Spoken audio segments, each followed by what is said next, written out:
Good morning student. Hindi class में आपका स्वागत है। आज हम क्लास 7th and 8th को एक साथ हिंदी सेकंड में पार्ट 2 वर्ण विचार पढ़ाएंगे। वर्ण विचार, सबसे पहले वर्ण विचार देखेंगे कि वर्ण विचार है क्या, वर्ण क्या है। वर्ण विचार में हमने आपको पहला लेसन फर्स्ट में पढ़ाया था कि भाषा के जो भेद होते हैं, भाषा के जो भेद है, 4 जो अंग है वो 4 है। सबसे पहला है वर्ण विचार, फिर शब्द विचार, फिर वाक्य विचार और रूप विचार। तो उसमें सबसे पहले हमने आपको बताया था वर्ण विचार। उसमें हम वर्णों पर अध्ययन करते हैं। वर्ण किस तरह बनते हैं, वर्ण क्या है, उनके कितने भेद हैं, इस तरीके से उस पर हम अध्ययन करते हैं। तो उसी में से सबसे पहले आज आपका लेसन है वर्ण विचार। वर्ण क्या है? वर्ण भाषा की वो सबसे छोटी इकाई है जिसके हम और टुकड़े नहीं कर सकते। सबसे छोटी इकाई अ, ई, उ, ए, ऐ, ये जो है सबसे छोटे हैं। इनमें हम और ज्यादा इसके टुकड़े नहीं कर सकते क्योंकि इसमें कोई मात्रा है ही नहीं। उसके बाद आता है आपका वर्णमाला। हर भाषा में वर्णों को एक क्रम में रखा जाता है। उस क्रम को जब हम एक क्रम में रखते हैं तो वो कहलाती है वर्णमाला। इस प्रकार वर्णों का एक समूह, जब वर्णों के क्रमबद्ध समूह को हम वर्णमाला कहते हैं। अब वर्णों के भेद, वर्णों के 2 भेद हैं, स्वर और व्यंजन। सबसे पहले आता है उसमें स्वर। स्वर के भी 3 भेद होते हैं। पहला है ह्रस्व स्वर, दीर्घ स्वर, फिर प्लुत स्वर। सबसे पहले देखेंगे ह्रस्व स्वर। ह्रस्व स्वर वे स्वर होते हैं जिनके उच्चारण में हमें केवल एक मात्रा का समय लगता है, उन्हें हम ह्रस्व स्वर कहते हैं। एक मात्रा का समय वही मान लेते हैं क, ख, ग, घ, ङ, ठीक है। और उसके अलावा ये है ह्रस्व स्वर, केवल एक मात्रा का समय, इतना टाइम लेते हैं। उसके बाद है दीर्घ स्वर। दीर्घ स्वर वो स्वर होते हैं जिनके उच्चारण में 2 मात्राओं का समय लेते हैं। वो 2 मात्राओं का समय लेते हैं, जैसे आ, ई, उ, ए, ऐ, ओ, औ। इनमें मात्राएं लगी हुई हैं और ये 2 मात्राओं का समय लेते हैं। तीसरा है आपका प्लुत स्वर। प्लुत स्वर वो स्वर होते हैं जो उच्चारण में 3 मात्राओं का समय लेते हैं। तो ये जो प्लुत स्वर है इनका निशान एस में होता है, इस टाइप में ये एस लगता है, एस। इसको लगने से आवाज थोड़ी सी खींची जाती है, लंबी हो जाती है। जैसे हम आपको बता सकते हैं यहाँ पर प्लुत स्वर के लिए, जब हम किसी को पुकारते हैं, सुनो, केवल ऐसे नहीं सुनो, ये वाला नहीं, सुनो, किसी को बुला तो सुनो, जो लंबी आवाज होती है, यहाँ 3 शब्दों का 3 मात्राओं का टाइम लगा, ये प्लुत स्वर है, ठीक है। उसके अलावा है राम, फिर है ओम। इस तरीके के जो शब्द लिए जाते हैं इनको कहते हैं हम प्लुत स्वर। उसके बाद आपके आते हैं अयोगवाह। देखो स्वरों में स्वर 11 होते हैं, अ, आ, ई, उ, री, ए, ऐ, ओ, औ। अंग आहा जो होता है हम स्वरों में लिखते हैं, लेकिन वो स्वर नहीं होते, वो आ जाते हैं अयोगवाह में। अयोगवाह बन जाते हैं क्योंकि वो यहाँ स्थान नहीं पाते स्वरों में। अयोगवाह अंग और आहा जो है वो आपके अयोगवाह होते हैं। अब अंग आहा को हम किस तरह यूज करते हैं? सबसे पहले आता है अनुनासिक। अंग और अंग को हम 2 तरीके से यूज करते हैं। एक में हम केवल बिंदी लगाते हैं और एक में हम चंद्राकार वाली बिंदी लगाते हैं।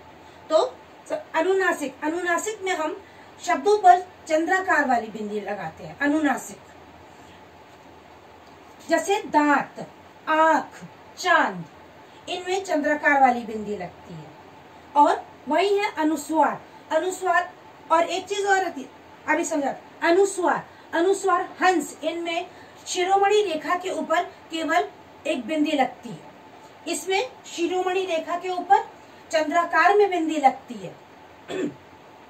पंख, कंधा और रंग। एक अंतर और है, इसमें अनुस्वार में जब हम शब्दों को पढ़ते हैं तो जिस शब्द के ऊपर अनुस्वार लगा है वो अनुस्वार उस शब्द के बाद यानी पूर्व पद के बाद पढ़ा जाता है। हंस, इसकी आवाज ऐसे निकलेगी, हंस। अगर हम इसको अलग अलग करें तो आएगा हनस, ह न स, प न ख, क न धा, र न ग, रंग, है ना। लेकिन अगर आप अनुनासिक को पढ़ेंगे तो उसकी मात्रा उसी शब्द के साथ ही साथ निकलती है, अलग अलग नहीं निकलती, वो आगे पीछे नहीं निकलती। दांत, दांत, दाना आता नहीं पढ़ते हम, दांत, आंख, चांद, ठीक है, ये इसमें अंतर होता है। अनुनासिक में चंद्र बिंदु लगता है और अनुस्वार में केवल शिरोमणि रेखा के ऊपर एक बिंदी लगती है। नेक्स्ट है विसर्ग, इसका जो आता है आपका आहा, हम लोग इसको पढ़ते हैं आहा। अभी इसको पढ़ा अंग को हम लोगों ने, ये दो रूप में आता है, अनुस्वार और अनुनासिक में। नेक्स्ट है आहा। आहा विसर्ग के रूप में प्रयोग होता है, ये संस्कृत के आए शब्दों में होता है, ज्यादातर ये संस्कृत में प्रयोग किया जाता है और जो संस्कृत के शब्द हिंदी में आ जाते हैं उनमें प्रयोग किया जाता है। जैसे पुनः, पुनः लिख के दो बिंदी अह की आवाज निकलती है, पुनः ह की आवाज। प्रातः, प्रातः उसी शब्द से जुड़ के उसकी आवाज निकलती है। अंतः, अंत, अंतः, तो ये दो बिंदियां जो है ये विसर्ग कहलाती है, जो ज्यादातर संस्कृत में प्रयोग की जाती है। फिर अभी ये था आपके स्वर, अब आ गया आपका व्यंजन। व्यंजन, व्यंजन के भी तीन भेद होते हैं।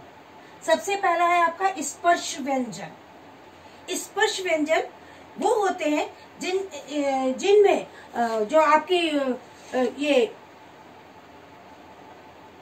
टंग होती है वो ऊपर को टच करती है सारे अक्षरों के लिए। स्पर्श व्यंजन ये 25 होते हैं, क से लेके म तक, क, ख, ग, घ, ड़, च, छ, ज, झ, य। कहीं ना कहीं आपके अंदर, मुंह के अंदर आपकी जो टंग है, जीभ है, वो टच करती है। क, ख, ग, वो ये क्या कहलाते हैं हमारे कंठ। सीधे गले से आवाज निकल रही है पहली लाइन में, क, ख, ग, घ, ड़। फिर च, छ, ज, झ, ञ, ये कहलाते हैं आपके तालू से, च, छ, ज, झ, न, ऊपर से आते हैं। फिर है ट, ठ, ड, ढ, ण, ट, ठ, जुबान थोड़ी सी तिरछी होती, ऊपर को मुड़ती है। फिर है उसके बाद त, थ, द, ध, न, ये दांत के पास, त, थ, जुबान हमारी टच होती है दांतों के पास, त, थ, द, ध, न। फिर है आपका प, फ, ये हमारे होठ, जो होठ है उसको टच कर, यानी केवल होठों से काम चलता है इसमें। प, फ, ब, भ, म, तो ये आपके हैं स्पर्श व्यंजन।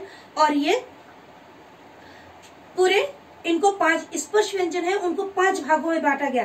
पहला है कंठ, इसको कहते हैं कंठ है, जो कंठ से हमारे निकलती है आवाज।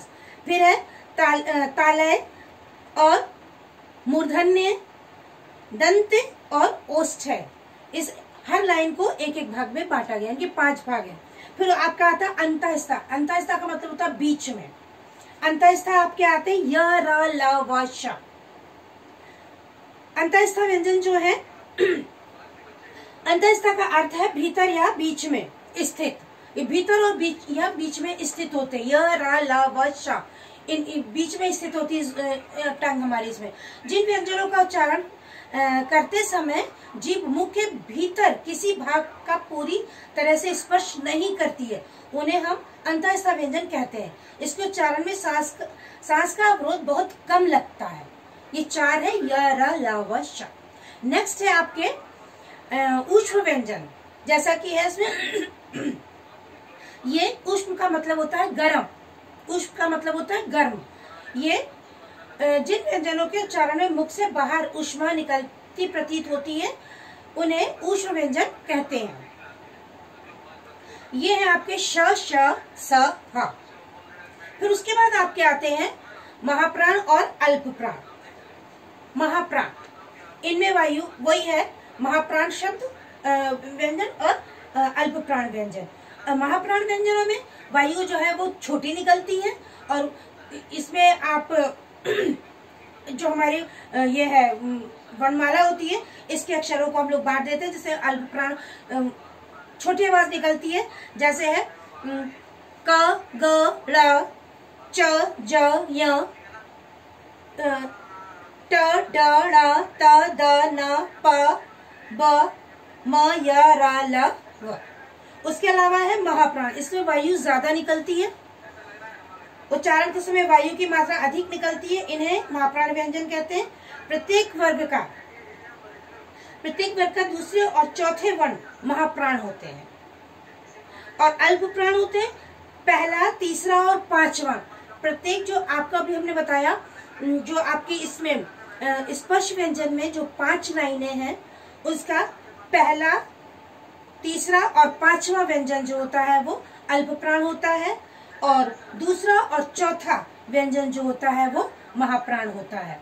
उसके अलावा संयुक्त व्यंजन है और द्वितीय व्यंजन। द्वितीय व्यंजन में वो होते हैं, द्वितीय व्यंजन में जो एक ही से शब्द, एक ही तरीके के 2 शब्दों को जोड़ते हैं, तो एक आधा होता है, एक पूरा होता है। जब हम उसको जोड़ते हैं तब वो एक आधा और एक पूरे की आवाज निकलती है। जैसे पक्का, कच्चा, गंदा नहीं बोलेंगे इसमें, अम्मा, लट्टू, ये है। तो फिर उसके बाद आते हैं संयुक्त व्यंजन। संयुक्त व्यंजन 2 अलग अलग शब्दों को जोड़ा जाता है, 2 अलग अलग शब्द उनको जोड़ेंगे।